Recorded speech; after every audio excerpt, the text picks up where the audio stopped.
All right, coming up on this edition of Today's Verdict, the criminal defense attorney tells us about her early career and her most recent high-profile cases. Finally, an immigration attorney is here to talk to us about a proposed bill that would provide a pathway to citizenship for millions of undocumented immigrants. As you can see, we have much to get to, so stay tuned. Today's Verdict starts right now.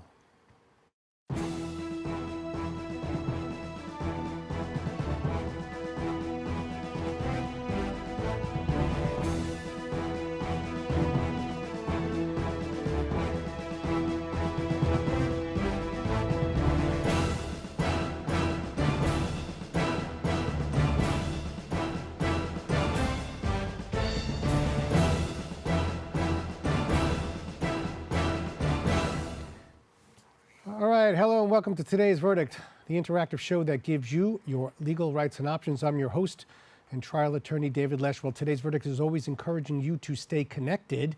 Make sure to tweet me at David Lesh and hashtag Ask Today's Verdict if you have a question. And check us out at bronxnet.tv. Dawn Florio is a criminal defense attorney and has also expanded in entertainment and sports law. She's represented high-profile cases such as Remy Makeshi, 69, to name a few. She's here with us to talk more about her career.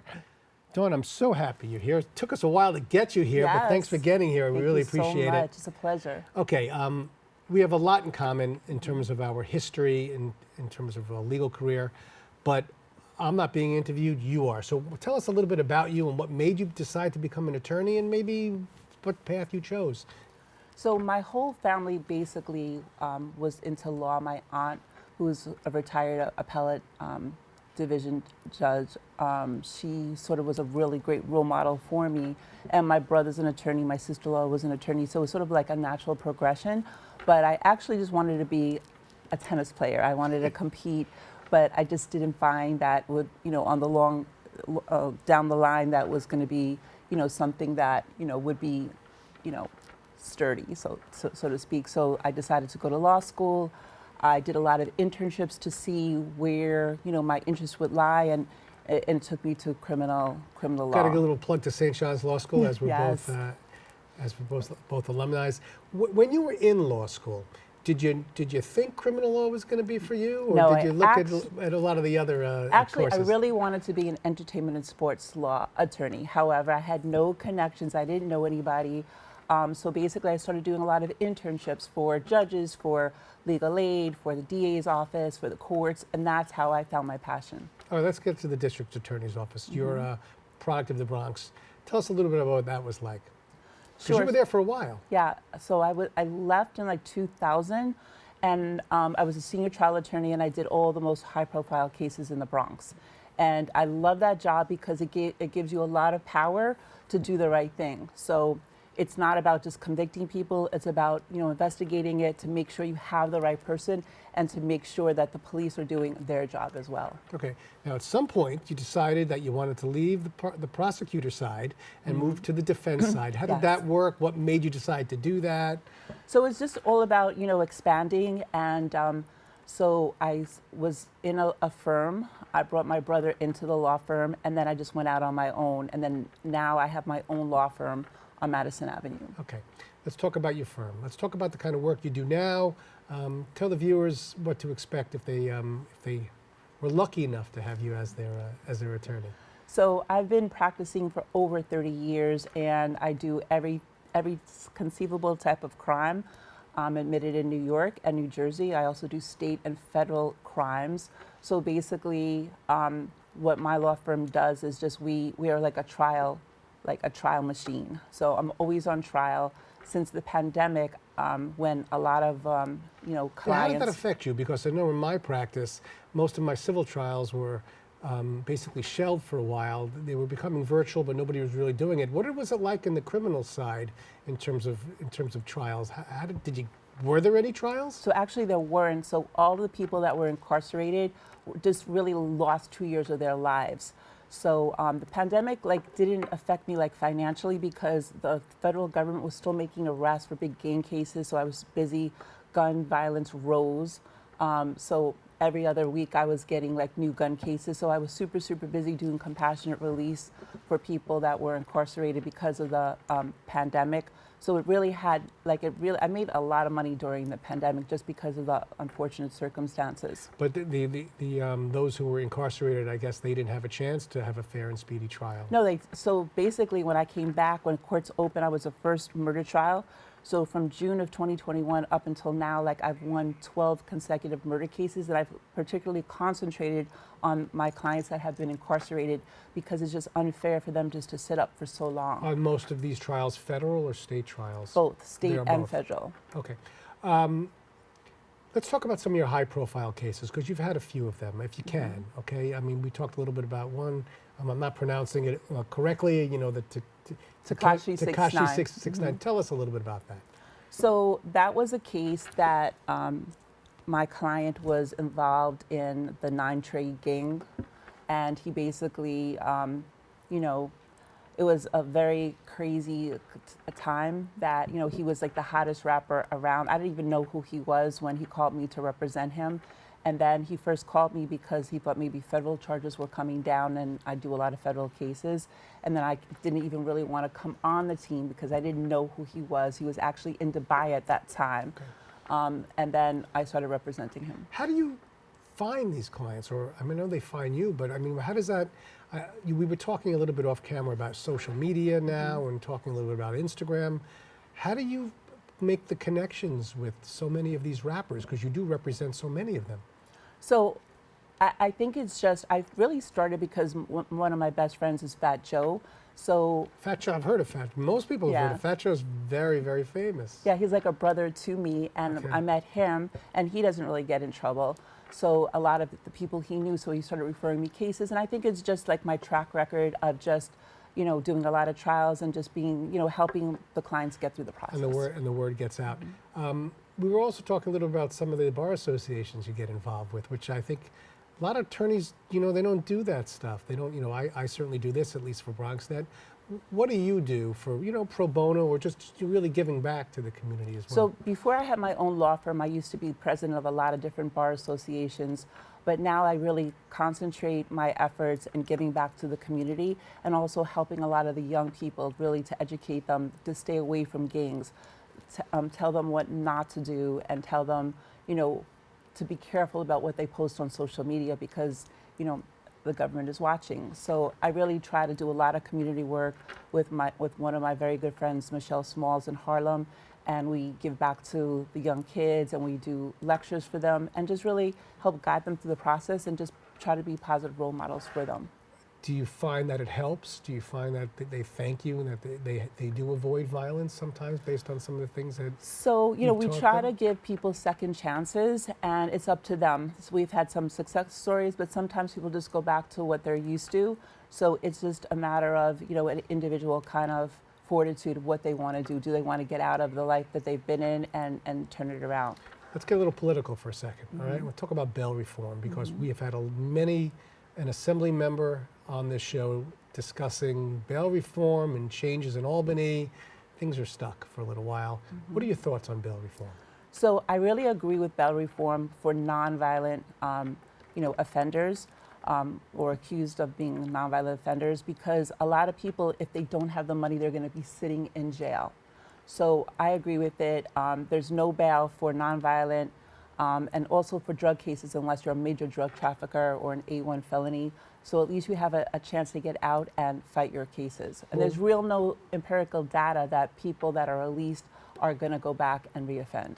Well, is that true? I mean, Yeah. that most people who commit a crime? Because there's still bail for people who commit violent crimes. So you still, like in murder cases, you're remanded, you have no bail. Now the question is, would you have been saying this if you were at the district attorney's office? That's my only question. You know, sometimes it's hard to wear both hats. I don't know where I sit with respect to the bail reform issue.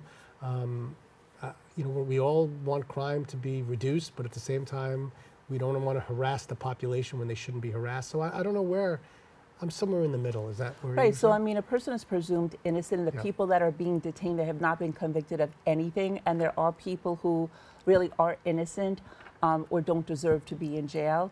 And those are the cases that the Bail Reform Act is really targeted for, because it's just not fair. People that are black and brown are being unfairly incarcerated, and if you have money, you can get out. So, you know, to me, I think it's a great thing, and there's a lot of reforms that are I'm a big supporter of that, and also to change the jail conditions, because the jail conditions of federal and state jail are just horrible. What would you change? What part of the jail would you change? I mean, So- what's the issues that you So see?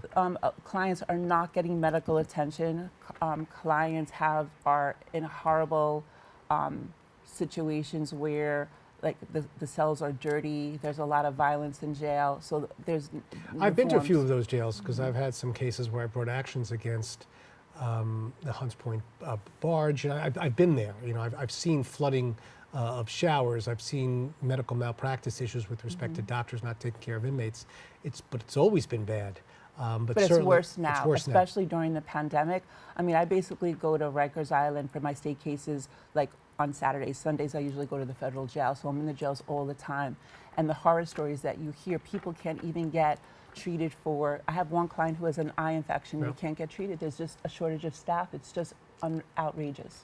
Let's talk about a little bit more of the trials, because that's really one of the main reasons you're here, is because you're so good at what you do. Walk us through maybe some of the latest trials that you've had. I know there've been murder trials. You got to go from here. You got to go pick a jury on a murder trial. Tell us a little bit about Right. what's So going on. after the pandemic, so my concentration was totally getting my clients at least to trial or to negotiate pleas. So I basically won 12 murder trials from June of 2021 up until now. I think I'm on my 13th murder trial. And, you know, I don't really want to talk about specific Because cases. you probably can't. But, you know, I do represent a lot of drill rappers. I do represent a lot of mainstream. What is a drill rapper, just for the audience? So drill is it's a particular type of music Okay. that is very controversial, and it goes a lot with freedom of speech. And, you know, a lot of politicians feel that drill rap has increased gun violence, and it's like a proliferation of young people just really in their lyrics talking about ops, you know, other people that they have problems with beefs. So it's really controversial. It's not my favorite type of music, but it's something that the young kids love and they thrive on. And you find that you're getting most of these types of clients. So I have all types of clients, whether they're mainstream rappers, like I represent Little TJ, I've represented P&B Rock in the past, like real solid, you know, swooners, R&B, and I represent a lot of drill rappers, and I represent a lot of regular people as well. I have a cousin, John Moskowitz. He's involved with the community, the rapping community, and he puts on shows for them. And he talks to me a little bit about it. And it's an interesting profession. It really is. All right, some final thoughts. Yes. Okay, we don't have too much time left. The criminal field, where is it heading? Where do you see it? Is it becoming more progressive? Are we moving to a more friendly atmosphere with respect to the judicial system, or are things going to get tight because of our perception of crime that's on the rise? So I think because of the backload from the pandemic, all the judges are trying to send out cases. That's their agenda. And I think it's more difficult for the attorneys trying to navigate all the clients and to get speedy trials for everyone. Do I see, I mean, me personally, I really want to educate more people. I have a big social media following, and I give like free advice about cases. But with respect to the criminal justice system, I just see crime rising. It's not safe out there. You have to protect You have to. yourself. And, you know, you definitely need a good lawyer if you do get caught up. Well, it's been worth it, the wait to get you here. We hope you'd like to come back. I would love it. And give us a little update, and good luck with your next trial, which is coming up. Yeah, thank you so much. All right, we have to take a quick break, but we'll be back with more Today's Verdict right after this. Jason, let's go see your room.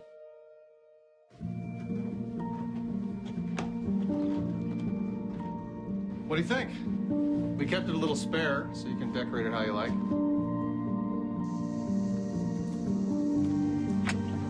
Dinner! Go? Excellent. Soccer is fun. Yeah, I saw you guys out there.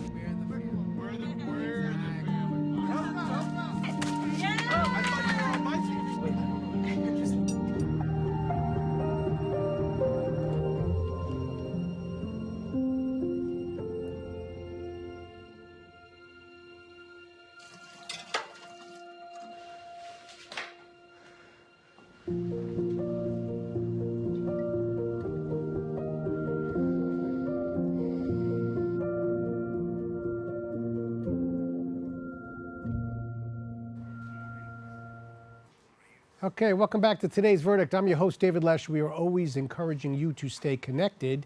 Tweet me at David Lesh. House Democrats are reviving efforts to provide a pathway to citizenship for millions of undocumented immigrants. Here to tell us more is immigration attorney Limari Casta. Limari, thanks for coming back. We have not seen you since the pandemic. Yes, thank not you in for person, having at me. least. It's nice. I'm finally seeing all my friends now. They're starting to come back.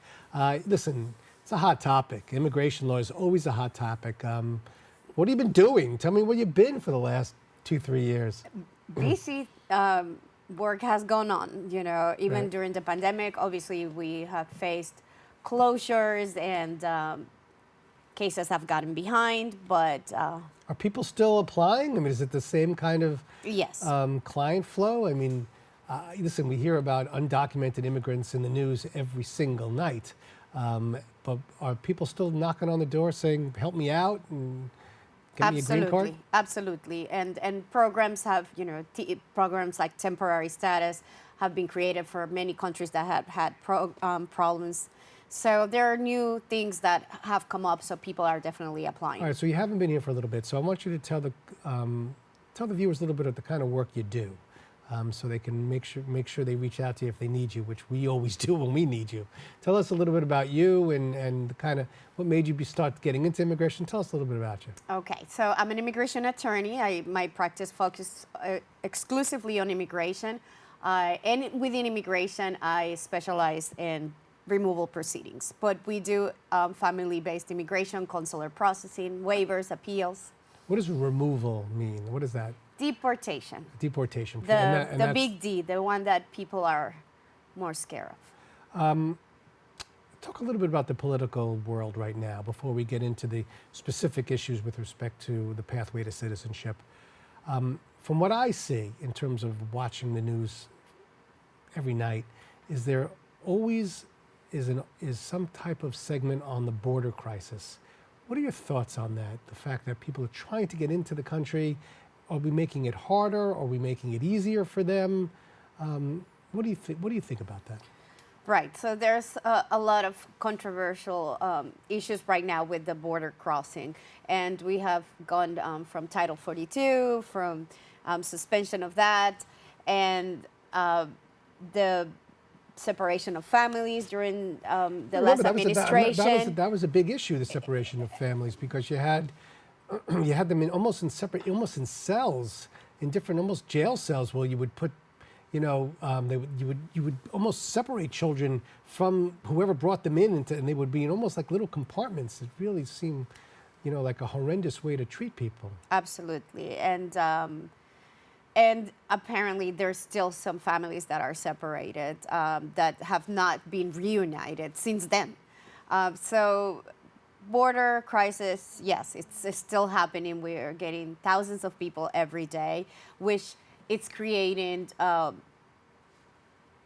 problem with the courts because these people are put in removal proceedings even though they just came in. So an already overwhelmed court system, it has to deal now with this influx of people coming in.